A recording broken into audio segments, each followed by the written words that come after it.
if you think about a typical physio response, you get them to cushion land it. Yeah. You know, it's easy. We can reduce your risk by cushioning. Sailor, yeah. Do you want to kill someone's hope of winning a gold medal? Yeah. Tell them to cushion it. Why not? Just stick them in a bed all day and wrap them up in cotton wool. That's not how you create a champion. We're back. Welcome to VALDCast. Phil Smith, welcome on the show. Thank you very much. Great to be here. Great to be here in Australia. We're at VALD HQ for VALDCon. Yeah. First time in the building? No, I was here back in 2019. Okay. And it was a launch of VALD Health. We had a big party down here. Yeah. Memorable night.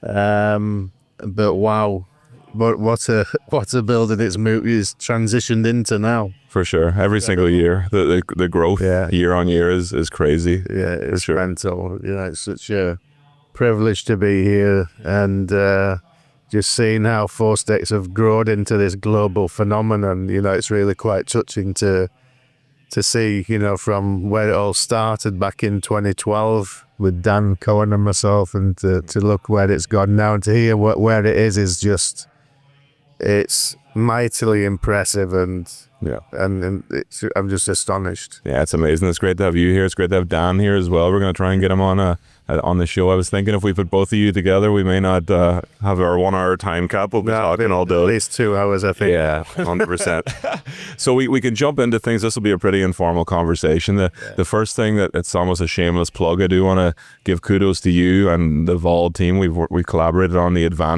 practitioner's advanced guide to force plates. So something that we think will help the industry from a practical application side. There's so much out there academically, but actually applying that is something that I think is we're missing the mark on as an industry, and we're trying to get better at. Yeah, and I think you see some force plate gurus just go too heavily into the minutiae of things.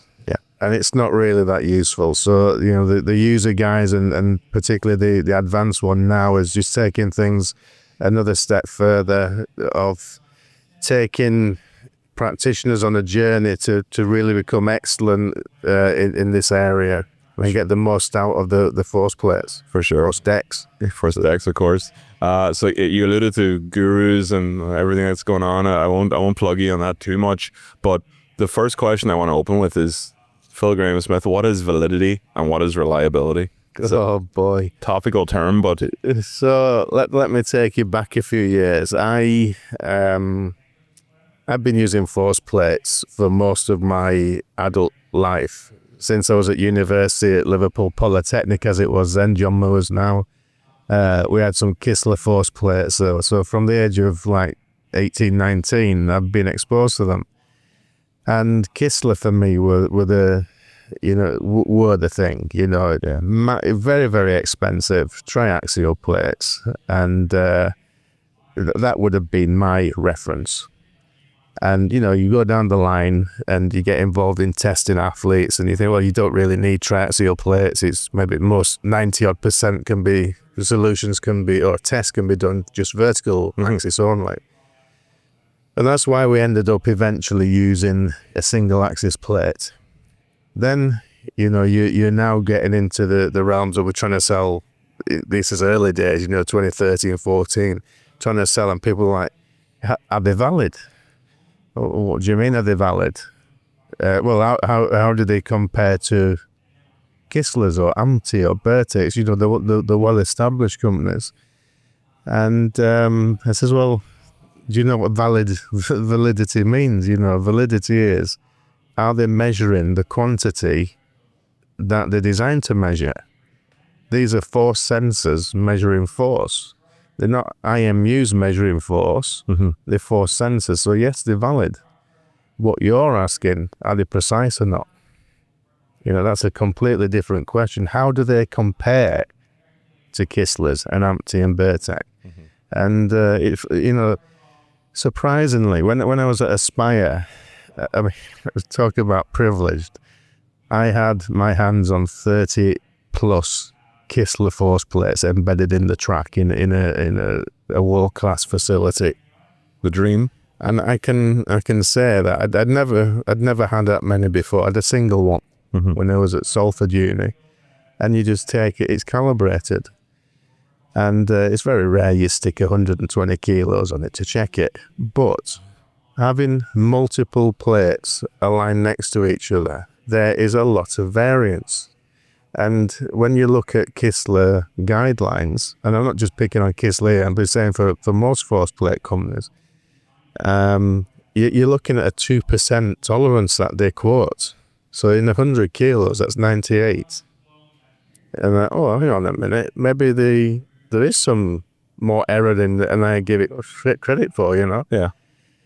And so the comparison that I did using the force plates at Spire, there's more consistency in the strain gauge sensors of the ForceDecks than there were in the Kistlers. At a fraction, but not say a fraction, a lot less price, So yeah, that blew me away. Having access to so many Kistler force plates and seeing how varied the results were, it was an eye opener for me. And I have to say, I'm very proud of the way that the ForceDecks came out. And I think that's testimony to Dan and Dave, our third partner at the time, where we found a source in the UK that were making the ForceDecks, the original FD4000. Yes, the black tops. And they were, the engineers there were so meticulous in finding strain gauges of a similar sensitivity. And they put similar ones in each, the four sensors went in the same plate. So, they were very meticulous in how they produced those initial FD4000s. So, yeah, it came out very, very well. Yeah. When you talk about the load cell specifically, there's obviously, let's just say I was someone who wanted to build my own force plates. Now there's a range of different load cells, different price points, potentially different capacities. Is there anything we could touch on with regards to that? Because I know ForceDecks uses a certain type of load cell, but there's a bunch of different options out there, and they may be a bit more cost effective. They may be smaller in size. There's a bunch of different differentiators. So again, all part of the ForceDecks journey was, this is when Dan and I came together around about the time in the London Olympics. We met up again, and we'd started working on things back in 2002 when we were doing things at Man United together. And 10 years went down the line, and we meet up again. What have you been doing? And I'd created a dual force plate system using Pascos, and Dan had been working on a software product as well, but it had a single plate. Okay. So it literally joined forces at that time, and we were using Pascos as the original concept of a dual force plate. They were very cheap. They were like £250 each, and it was great. Yeah. Until you had 100 kilo rugby players jumping on them, and you realise, they're not measuring they should be. Yeah. So my protocol would have been stand on the right plate, stand on the left plate, split stance, and then start jumping. And you would see in that little calibration, effectively a weight check. Okay. There'd be up to 5 newtons difference in the recording. So which you then have to correct before you can process it. So what I would say is that yes, there are some cheaper sensors, of which the Pascos would have probably to get a plate at £250, 4 sensors in that, plus all the packaging and electronic, you're probably talking £30-40 per sensor. Okay. So they can be done cheap, but they were originally designed for doing physics tests in a classroom, where you bounce a ball on them and look at coefficient of restitution, things like that. Yeah, okay. Not 120 kilo rugby players bouncing around. Okay. So with the durability of them, you might think you've got a good deal, using cheap components, but the durability is going to be the problem. For sure. Hence why we we went down the route of creating our own force plates. Sure, it makes sense. So even with ForceDecks now, we've got a subscription model, but with that, you've got warranties, you've got easy replacements if anything does happen. But thankfully, the durability is quite good from what I've seen so far. So there are more systems coming out now, and it amazes me that people. We just listened yesterday and heard just how many ForceDecks are out there. And how many ForceDecks users there are. Like 6,000 users globally in sport and health. I mean, just last year we crossed 10,000 ForceDecks pairs that were sold. I'm like, crikey. So when Dan and I sold the business to VALD, it was 200 users. Primarily in elite sport across the world, including NASA. So I think I remember from this morning I saw a quick stat. It was the year to date. So from the start of the year until we're in September now, there's 3.9 million data points collecting on ForceDecks, which is it's mind blowing. Crazy. We were told that on the walk into VALD headquarters. We've just been reflecting in the last few days, and it was like, wow, this is where it's come to now. And there was someone that said, force plates never take off.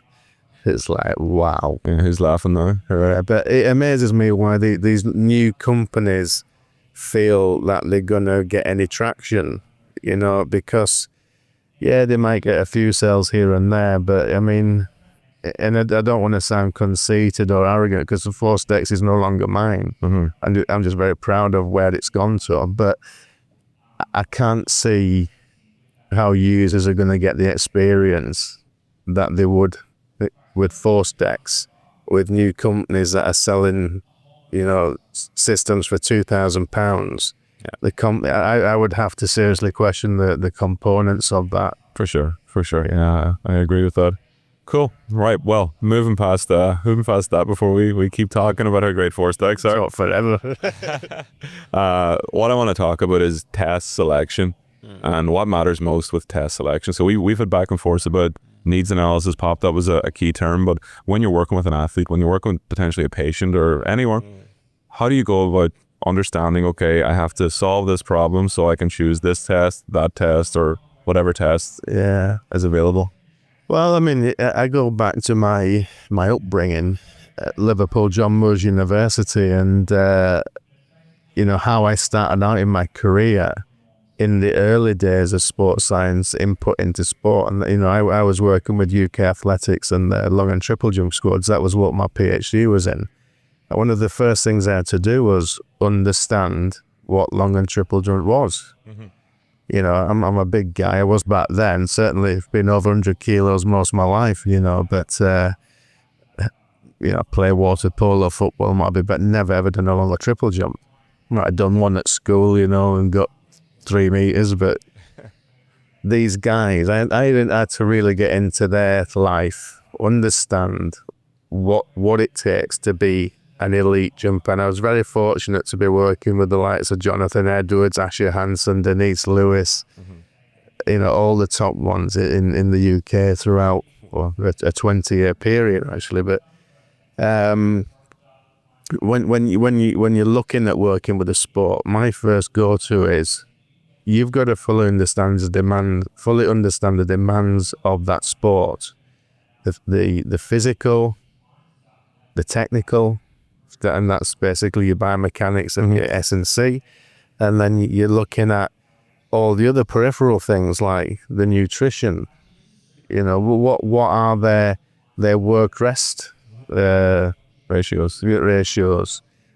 What is the injury profile? And when you start linking the injury profile with the technique and the technical model, what is the coach trying to get the athlete to do?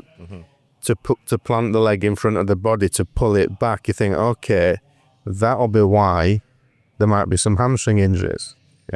Sprinters get a lot of hamstring injuries. Jumpers get, believe it or not, jumpers knee, patella tendonitis, or tendinopathy, Achilles tendinopathy, shin splints, spondylitis. So looking at the risks of participation in a sport, you've then got to build an athlete to cope with those demands. So I mean, if you think about a typical physio response, you get them to cushion land it. You know, it's easy. You know, we can reduce your risk by cushioning. Safer, yeah. If you want to kill someone's hope of winning a gold medal, tell them to cushion it. Until, why not? Just stick them in a bed all day and wrap them up in cotton wool. That's not how you create a champion. So understanding those, the risks of impact injuries and loading on muscle and tendon, that's your starting point. Link it with a technical model. What do then I need to build in the physical capacities? Now you're at a point where you go, the physical capacities, how do I know if I'm improving? So that's the point where you start looking at the various technologies. What do you want to measure? Well, I want to make sure when my athlete lands on the floor, it doesn't collapse. So eccentric strength is going to be really important. Of quadriceps, you know, the hip adductors, I don't want the pelvis to drop when he lands or she lands. They've got to be fast. You know, the speed is the number one thing. Then how you control that speed when you plant your leg in front of your body, and when you land off a hop that's 6 meters onto one leg. You know, if you start building up this picture of, I need them to be strong, I need them to be reactive, I need them to be fast. Right, so what tests have we got then? All right, so we can do isokinetics for eccentric quads, eccentric hamstrings. That would sort of really be focused on the mechanisms of injury and performance. Then you're looking at £50,000 for a Biodex or a Cybex or something. Okay, well, what else? And I've got a squad of 23 athletes at a squad weekend. How am I going to do it? All right, well, what's my next level down? Well, if I want to look at hamstrings, it'd be a node board. We can test and get a very good measure of eccentric hamstring strength doing that. And then if there's anything untoward, maybe we refer a few of them then to have a Biodex assessment. Yeah. You know, so that's a sort of process that you go through. And then, you know, the other things like reactiveness and I'm sure we're going to come on to that in a minute or two. Hot topic. Yeah, for sure. Okay. So like to maybe sum it up and simplify, which we shouldn't always simplify things, but start with the athlete first, their demands, and then move towards all of the options available rather than do a bunch of tests and figure out what's valuable. I think in my experience of working in elite sport for nearly 35 years now, the biggest mistake some people do of trying to get, get buy-in. Yeah. They go in too hard and just do test. They don't know why they're testing. It's a wrong test. It means nothing. Yeah. And, you know, you've got to have a good rationale, and you discuss what and why you're testing to convince the coach to let you loose on his athlete or her athlete. And what does that data mean? Well, that's where your norms come in. You know, you get a subject-specific set of normative data that you've got references and benchmarks. And that's, you know, your first step. And then you're looking at how do they improving from, you know, beginning of a training block to the end of the training block. And why are we looking at eccentric strength again? Oh, well, it's because I don't want them to collapse on landing. Yeah. And everyone's speaking the same language. Or in an ACL sort of risk. I want to protect them. I want to get them to decelerate without putting too much load on the knee when they're twisting and turning. So for me, it's just logic. And I think we're in a world where it's easy to copy and paste or look at the latest buzz thing. Like, can I go there? Isometric mid-thigh pull. Go. I mean, you can. I'll put you on the spot. Yeah. Name a sport that has pulling and pushing, pulling with your arms and pushing with your feet at the same time. There's two. One that's very obvious and one that's maybe needs a bit of thinking. Pulling and pushing. There's some serious brain fatigue from my travels. So go tell me. Right, let me tell you. I got an itchy. Sorry. You're all good. We edit that. the first one, weightlifting. Yes. Right? So an obvious one, you pull with your arms, you push with your feet at the same time. Would you do an isometric mid-thigh pull on a weightlifter? Yes. Maybe, or not, because they know what their 1 rep max is and how heavy the load they can push. So, and the only other one I can think of, and if there's anyone who can add to this, then and if there's any comments, just put it in the comments. I'd love to know. Rowing. Rowing's the other one. So all the other things, why are we all doing isometric mid-thigh pulls? Yeah, there's a lot of research on it. Yeah, there is. But what's the relevance of it? What's the relevance of someone gripping a bar, pulling, and pushing through the feet at the same time? It's just a measure of whole body strength, which is actually a lot less than if you did an iso squat. Yes. And with the iso squat, you can actually adopt very specific positions that are constant between everyone you test, the knee angle, the trunk angle. And force length is a really important thing. In a mid-thigh pull, people have got different length arms, and that dictates where the bar is, and the knee angle and the trunk angle. So you're not looking, a comparison between people is not like for like. Yeah. So, sorry, I was on my soapbox there, but this is a thing I went through 25 years ago when we moved out of a university environment where we looked at isokinetics in strength and eccentrics to get a measure of maximal strength in a high performance center. Yeah. And we didn't have Biodecks or Cybex or Lido or whatever it was then. Yes. And we came up with the iso squat.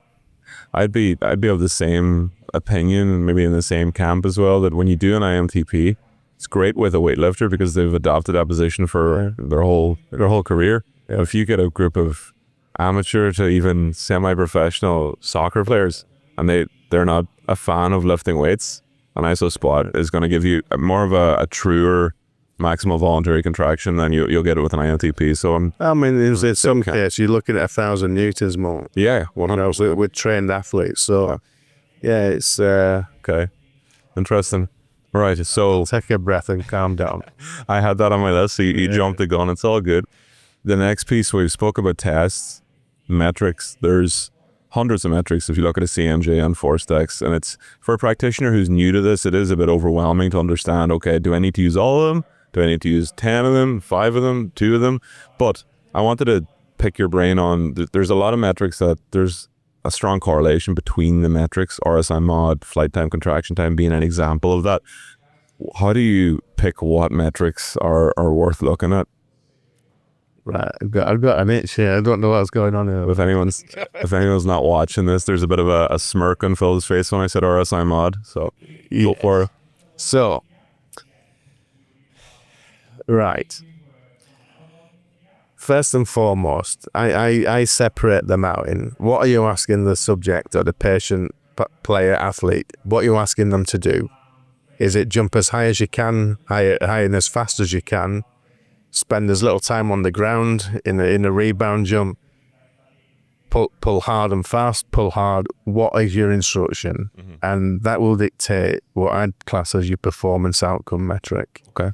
So in a counter movement jump, for example, it's going to be jump height, peak power, or relative power, peak relative power. For me, they're probably the only justified output metrics that you can get. That gives you context. You've asked them to do that, you've quantified it. All the rest of it is, well, how have they done that? The strategy. Yeah. So I would then backtrack it. And so my jump height is related to my velocity at takeoff, vertical velocity at takeoff. My vertical velocity at takeoff is directly proportional to my net concentric impulse. My net the shape of the graph can be tall and thin, as in a small concentric time and high force, but I can get the same velocity being with longer time and slightly less peak force, right? So there's two shapes of impulse that'll give you the same jump height. Now if you think of it logically, what is going to make me have a longer concentric time? It'll be if I've gone deeper and I've got a greater range in which to jump through. So if I'm gone really deep, that's going to relate to a longer concentric time. But equally, if I go down eccentrically slow, my force at the onset of the concentric phase of FZ0 velocity is going to be lower than if I went down fast and had a rapid rate of eccentric rate of force development. So when you look at it like that, it tells you, the strategy, if you like. I don't like using the word strategy, to be honest, but I can see where people come from in that. So essentially, you're looking at what is your force at zero velocity. Yeah, that tells you how much eccentric loading you've gone into your system. Combine that with your concentric time, it sort of gives you, and the depth of movement.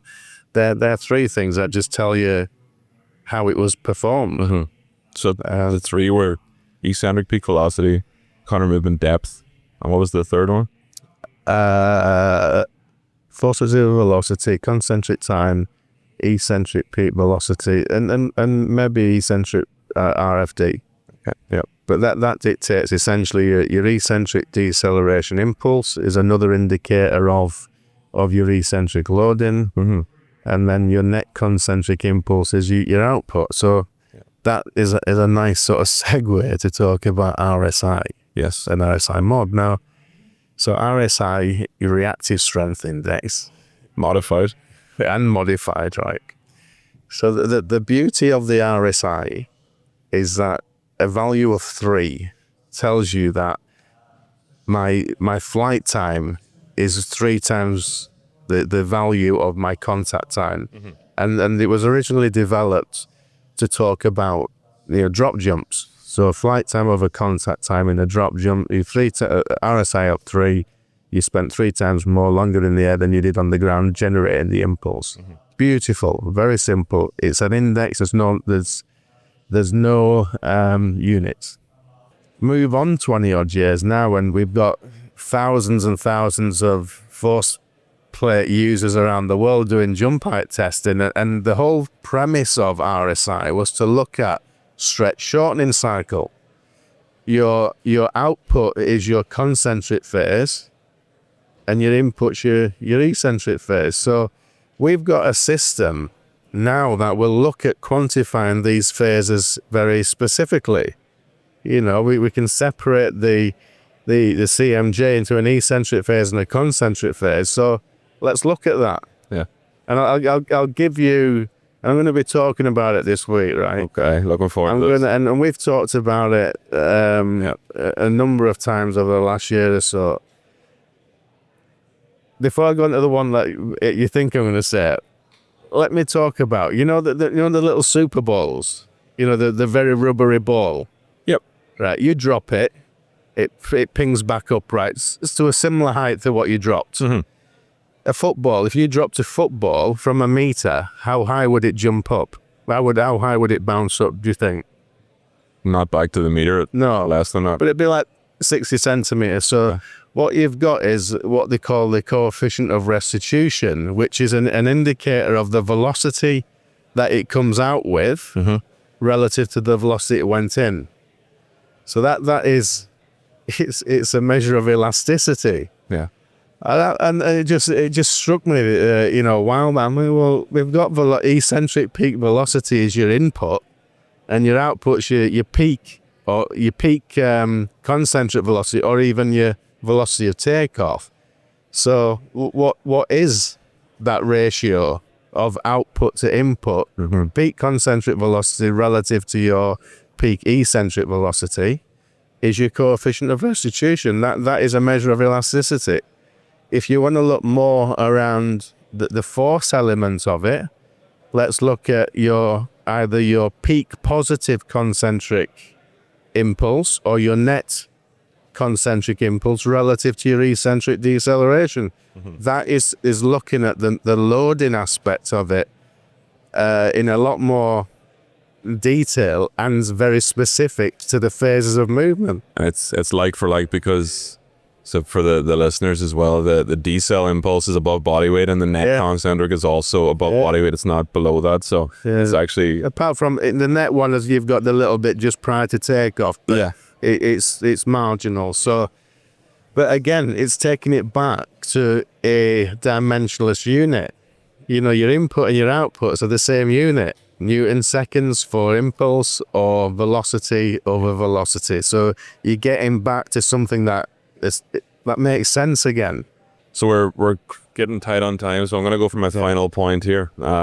Single leg jump execution. Yeah. We've recently released our steady indicator feature on the ForceDecks app, which has a lot of people at the start have, said feedback has been, it's been very difficult to get that bar to be steady during a single leg jump. And whereas you may think it's the app and it's the algorithm, it's actually the reality of doing a single leg jump. It's a very difficult test to do. It's a very difficult test not to interfere contralaterally with. So for that, I know we've spoke before about maybe some situations you should look at the impulse derived jump height. Some situations maybe you're better off looking at flight time derived jump height. Maybe we can dive into that for the next 5 minutes or so. Yeah, okay. So what I would say is any part of your body that is moving is changing your force. Mm-hmm. Right, so I would encourage if just to practice this, or have a go on the force plate, stand on one leg and swing the other leg forward and backward, and you will see your vertical force going up and down, up and down, up and down, and that's like a noise that would manifest itself within your trace if you don't control swinging parts of your leg. So the swinging part of a leg is going to contribute to loading and deloading the support leg. Yeah. Right. So for consistency and control, you should keep that still. Right. Now you can either keep your thigh parallel to the other thigh, or vertical, should I say, or you can start with your thigh horizontal, but just keep it one way or the other throughout the movement. So it's not creating that extra momentum. The challenge then is to actually get off the ground, and it's not a natural movement. And going back to what we're saying about the mid-thigh pull, when in sport do you actually start from static and do a single leg jump? You don't. No.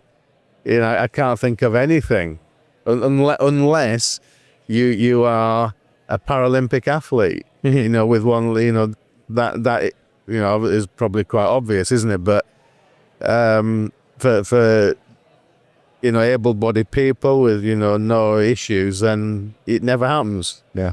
So getting off the ground is going to be a challenge, and you can manipulate. You could actually see a jump height from flight time, which doesn't reflect. You're not on the plate. Yep. And if you were to flex your leg at the thigh and just bring your leg up and then down again, it will imply that you've done a jump. Yeah. But your center of mass may not have gone anywhere. Yeah. Yeah. 100%. So you just got to be cautious really about what you infer from any jump height from a single leg, and I'd probably focus more on the force that you produce rather than the jump height, if I'm honest. And I tend not to look at single leg jumps, for sure. I know there's a lot of people that do, so long as you're being consistent, and maybe you're working with an athlete group that have got a lot of power and there's no problem in performing it. But yeah.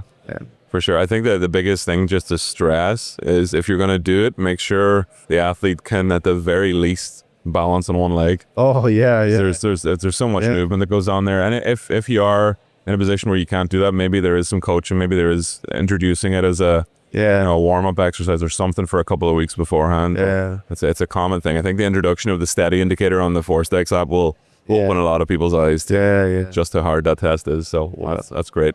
Okay, we've got rapid fire questions, and I'm going to stress rapid fire because I know if I ask you a question, we can go for a long time. One word answer there. 3 of them. Most underrated force plate test. Oh, crikey. Underrated.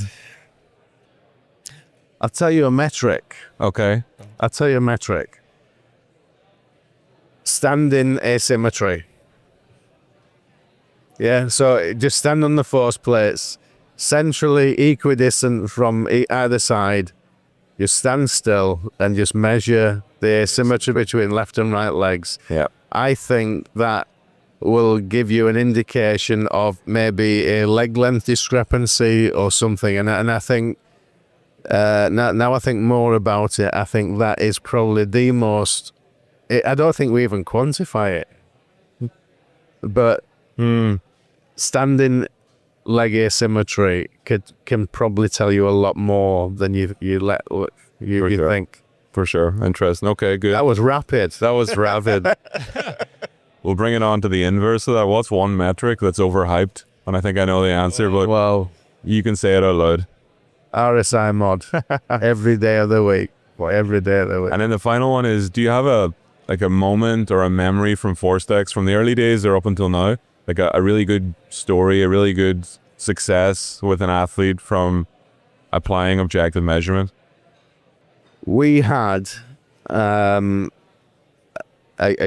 young lad at Aspire, and he was in the B squad of the sprints group. He was never going to set the world on fire as a sprinter. He was plus 11 meters per second, 11 second for 100 meters. Quite a short lad. And we tested him on the ISO squat, and he got a score of like 7 body weights, which was the highest score that we'd ever had in the entire academy of doing ISO squats. And we double checked it, and Alex Natira was there with me. You know, we worked together for 5 years there. And on the back of that, Alex and the talent identification pathway guy, we arranged for him to go down and start doing some weightlifting with the weightlifting club, of which that was the first time I met the guy who went on to win the gold medal. So the last, was it the 2021 or 2020 Olympics in Paris? There's 2 gold medals for Qatar. One was in weightlifting, and one was Mutaz Barsham.